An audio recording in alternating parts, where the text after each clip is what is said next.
约会吃饭最能看清一个人，不是看他有没有买单，也不是看他选的餐厅够不够高级，而是看你说出我有点不舒服的那一秒，他是靠近你，还是让你开始怀疑自己。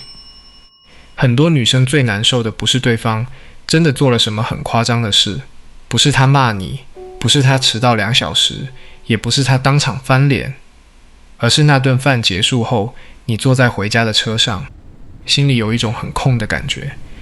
你说不上来哪里不对，他好像也没有很坏，他也有跟你聊天，餐厅也还可以，甚至中间有几个瞬间你还觉得气氛不错。可是你就是觉得好像哪里怪怪的，你会开始在心里反复想，是不是我太敏感，是不是我想太多，是不是他只是比较粗线条，是不是我不该因为这种小事不开心。但我想先告诉你一件事，有时候让你不舒服的不是那件小事本身，而是那件小事发生之后他对你感受的态度。你说餐厅有点冷，他回你哪有冷，你太夸张了。你说今天有点累，他回你那你干嘛出来。你说不太能吃辣，他说这个不辣啦。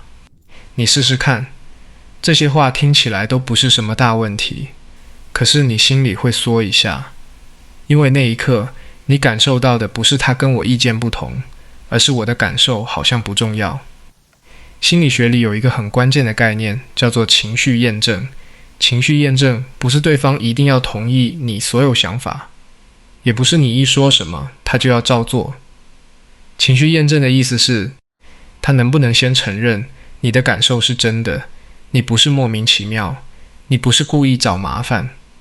一个真正上心的人可能不完美，可能不够细腻，甚至一开始也可能没注意到你的状态，但只要他知道你不舒服，他会停下来，他会愿意看一看你到底怎么了，而不是第一时间把你的感受推回去，让你自己消化。所以今天这支影片，我们不只是在聊吃饭约会怎么看男生，我们真正要聊的是，在一段关系刚开始的时候，怎么从最小的互动里看出一个人有没有能力照顾你的感受。因为恋爱里最可怕的不是你一开始看错人，而是你明明已经不舒服了，却一直替他的冷漠找理由。第一个瞬间，你只是说了一个小需求，他却让你觉得自己很麻烦。点菜这件事看起来很小，但它其实是约会里第一个很重要的心理测试。不是测试他有没有钱，也不是测试他懂不懂吃，而是测试他有没有把你放进他的考量里。两个人一起吃饭，本质上就是一个共同决策。你们要选餐厅，看菜单，决定口味，分配分量，也要在过程中调整彼此的舒服程度。这跟以后一段关系里会遇到的很多事其实是同一种结构。去哪里玩，要不要见朋友，周末怎么安排，吵架时谁先退一步，遇到压力时要怎么互相照顾。这些事情看起来比较大，但底层都是一样的。当两个人的需求不完全一致时，他是只顾自己，还是愿意把你也放进来。比如点菜时，你说我不太能吃辣，真正上心的人不一定会很夸张的说那我全部都点不辣，他可能只是很自然的停一下，看着菜单问那这道要不要换掉，你能吃一点点辣吗？还是完全不行？这个反应其实很平凡，可是会让人觉得安心，因为你感觉到你讲的话有被接住。可是如果对方听到你说不太能吃辣，马上回你这个真的不辣啦，你不要想太多，甚至等菜上来你真的吃不下，他还笑你，你也太弱了吧。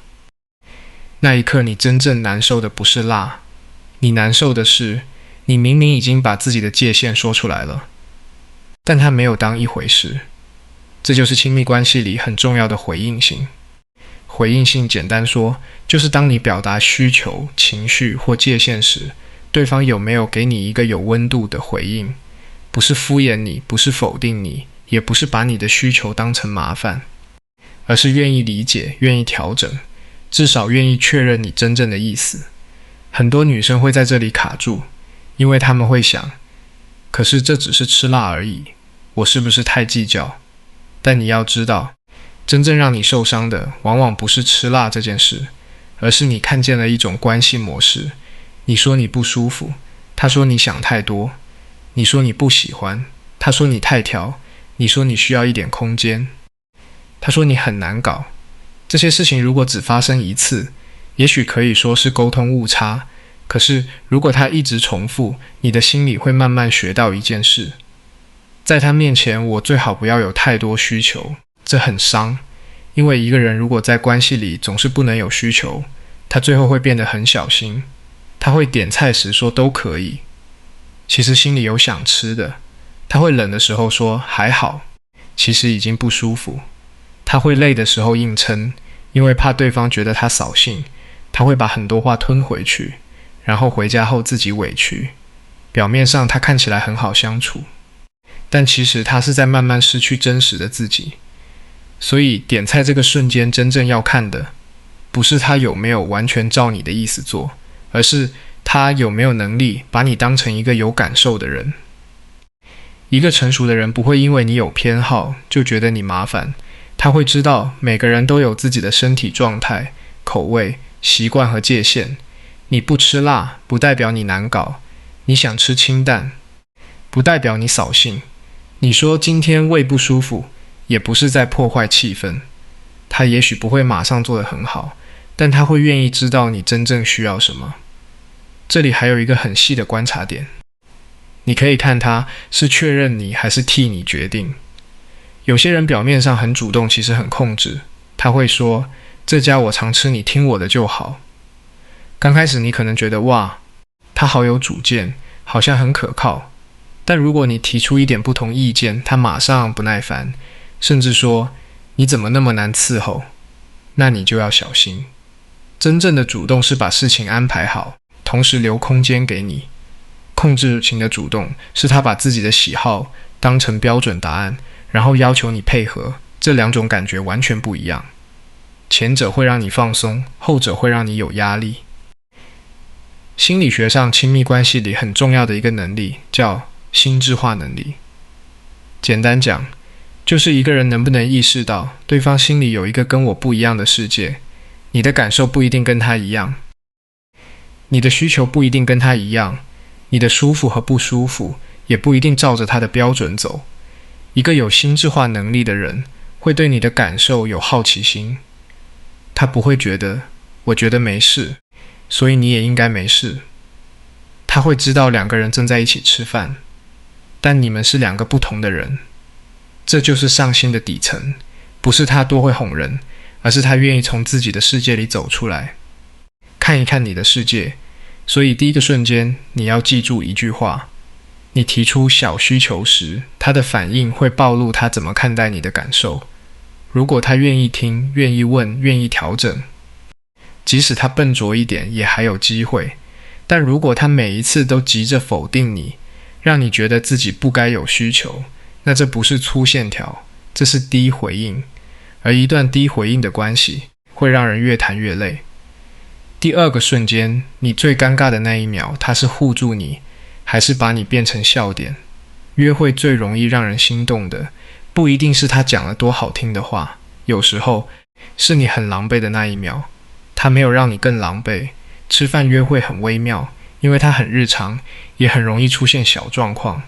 水杯不小心碰倒了，吃东西时被呛到，衣服沾到酱汁，服务生上错菜，场面有点卡，你因为紧张说话突然接不上，他问你一个问题，你一时不知道怎么回答，空气安静了几秒。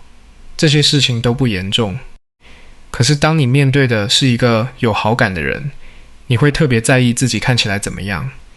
你希望自己自然好相处，有魅力，你可能花了时间打扮，也在心里偷偷期待今天可以留下好印象。所以一旦出现小失误，你的身体会比大脑更快反应，心里突然紧一下，脸有点热，手不知道要放哪里，甚至会很想立刻把那个瞬间盖过去。这就是羞耻感。羞耻感是一种很敏感的情绪，它跟我做错一件事不太一样。内疚感是我做错了，羞耻感是我这个人是不是很糟。所以为什么约会里的小尴尬会让人很在意？因为你不是只怕水洒了，你是怕他，因此觉得你不好笨拙，不够有魅力。一个真的上心的人在这种时候会本能地降低你的羞耻感，他可能不会讲什么很漂亮的话，但他会让场面变轻。你水洒了，他很自然地抽纸巾说没事，我刚刚也差点碰到，然后把服务生叫来帮忙整理。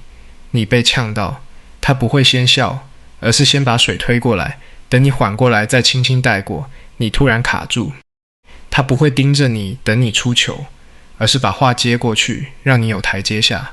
这些反应都很小，但会让人记很久，因为在那一刻，你感觉到自己被保护了。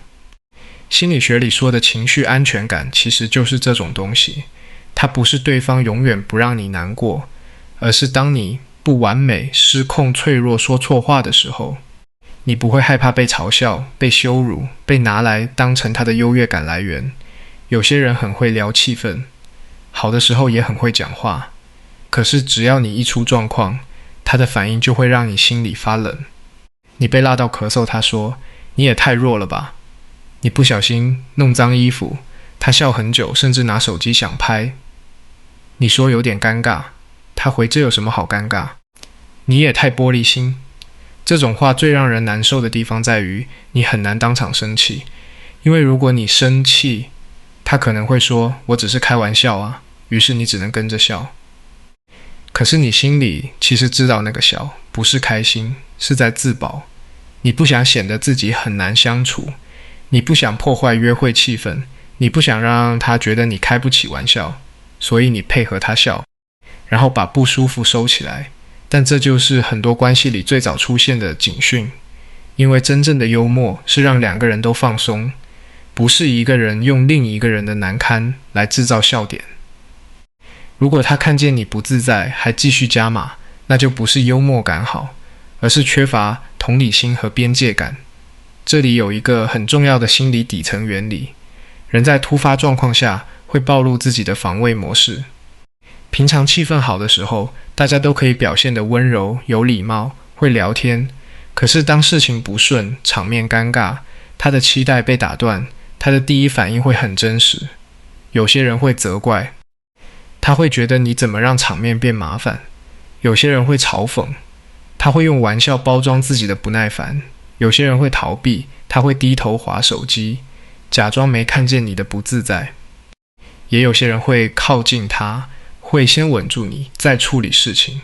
你要看的就是这个第一反应，因为长期关系里不可能永远顺利，以后你们可能会遇到更大的压力。工作不顺，情绪低潮，家庭问题，金钱压力，价值观冲突。如果他在一顿饭里连你一点小尴尬都接不住，那你很难期待他在更大的脆弱里突然变得成熟。当然，这里不是要求对方每次都反应完美。有些人第一次约会也会紧张，有些人不知道怎么安慰人，有些人一开始可能真的开玩笑开过头。真正的重点是，当他发现你不舒服之后，他会不会停下来？关系里有一个很重要的能力，叫做修复，不是不犯错，而是犯错后愿意修复它。如果笑过头了，看见你表情不对，能不能说抱歉，我刚刚好像讲太过了？他如果忽略你的不舒服，后来意识到，能不能补一句，你刚刚是不是有点尴尬？我没有注意到。这些修复动作做比表面上的完美更重要，因为真正能走得久的关系，不是两个人从来没有摩擦，而是出现摩擦时，有人愿意回头看你是不是受伤了。不上心的人也可能道歉，但他的道歉常常是为了结束话题。他会说，好啦，对不起，可以了吧？这种道歉听起来像道歉，其实是在催你不要再有情绪。真正的修复是他愿意理解自己，哪里让你不舒服，也愿意下次不要再用同样的方式伤你。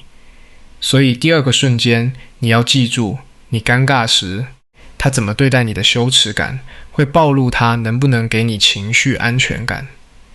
一个值得靠近的人，不会让你在他面前越来越害怕出错，他会让你觉得，就算我不完美，也不会被丢在原地难堪。第三个瞬间，饭快结束时，他让你安心离开，还是把你晾在半空中？很多女生真正开始焦虑，不是在吃饭的时候，而是在吃完饭之后。吃饭时，他明明很热情，聊天也不错，有些话听起来甚至有点暧昧，你会觉得今天应该算顺利吧？可是饭一结束，他的温度就突然不见了。他没有问你怎么回去，你到家之后也没有收到讯息。隔天他回复变得很慢，过了几天又像什么都没发生一样，丢一句在干嘛？这种感觉非常消耗人，因为你说他没兴趣，好像也不是；你说他很认真，又好像没有。他不是完全消失，但也没有稳定靠近你，开始反复想他到底什么意思？昨天那个眼神，是不是我想太多？他是不是只是比较忙？我要不要主动传讯息？如果我主动，会不会显得太急？这就是暧昧里最折磨人的地方，不是完全没有希望，而是希望一直很模糊。心理学里有一个概念叫不稳定回应。当一个人的回应忽冷忽热，一下靠近，一下退开，你的大脑会很容易进入一种追答案的状态，这跟依附系统有关。人在喜欢一个人，在意一段关系时，本来就会想要确认连结是不是安全的。如果对方给你的讯号稳定，你会慢慢安定下来。但如果对方一下热，一下冷，你的大脑就会开始过度分析。你会想从他的每一句话、每一次回复速度、每一个表情里找线索。这不是你太黏，也不一定是你太没安全感。很多时候是因为对方给的讯号太不稳定，你的心理系统才会一直被启动。而饭快结束的时候，正好是观察稳定性很重要的时刻。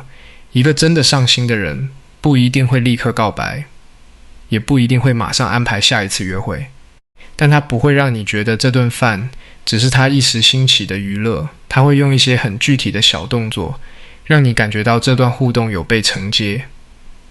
比如他会问，你等一下怎么回去？你说要叫车，他可能会说，那你到家跟我说一声。如果你们吃饭时聊到某家店、某个展览、某部电影，他可能会自然地说，那下次可以一起去。这些话不一定很浪漫，可是它有一个很重要的功能，它让关系有延续感。延续感对女生很重要，因为很多女生在暧昧里最怕的，不是对方没有立刻承诺，而是对方让她觉得自己像一个当下的选项，有空时聊一下，无聊时约一下，气氛到了就暧昧一下，但过了那个当下就没有后续。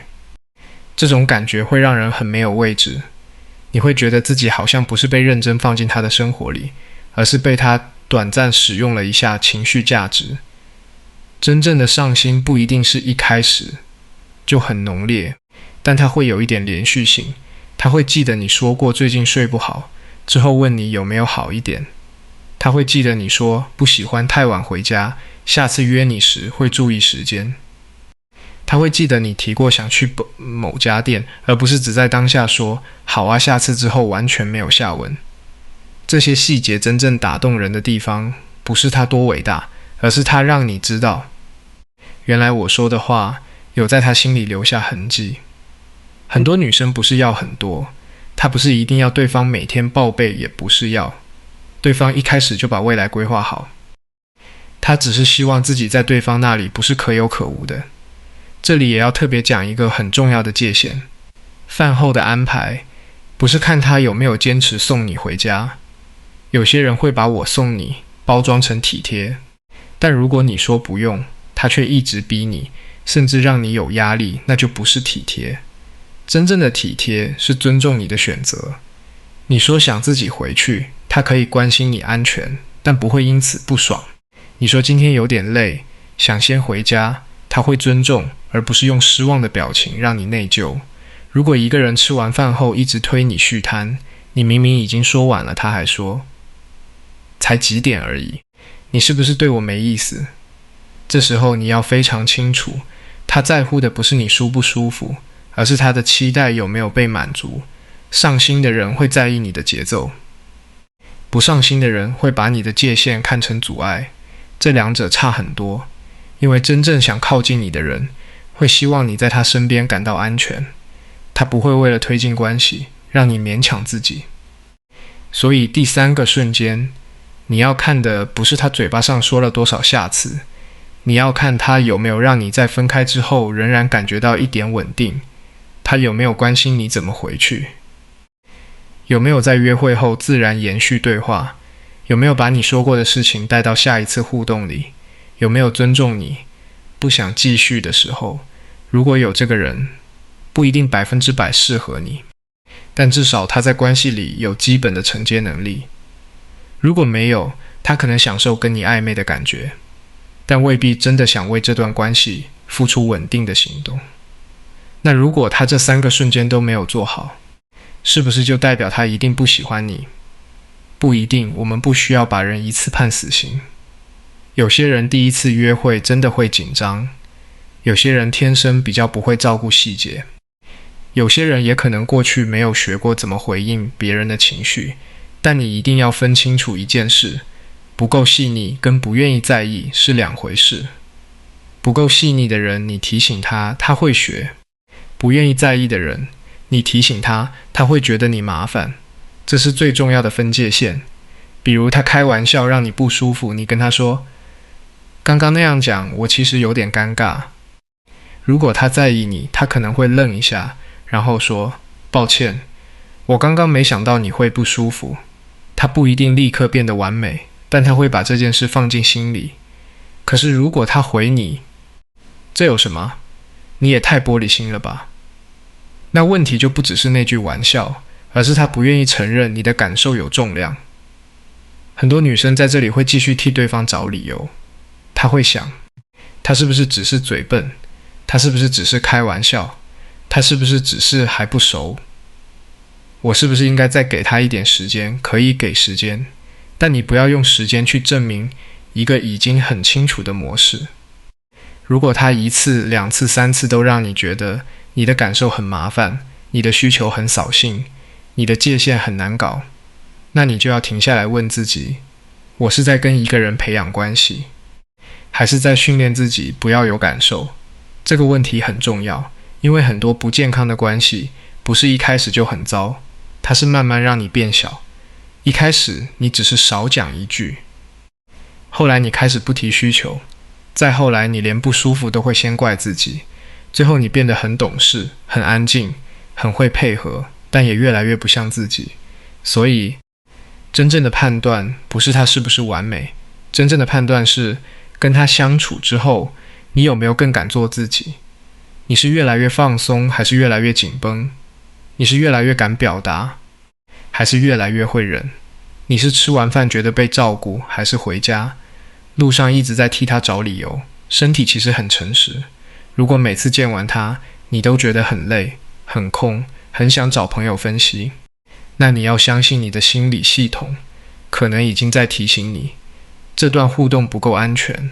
最后，我给你一个很实际的方法，下一次约会，你不要急着观察100个细节，也不用一边吃饭一边在心里打分数，你只要做一个小测试，表达一个低成本的小需求。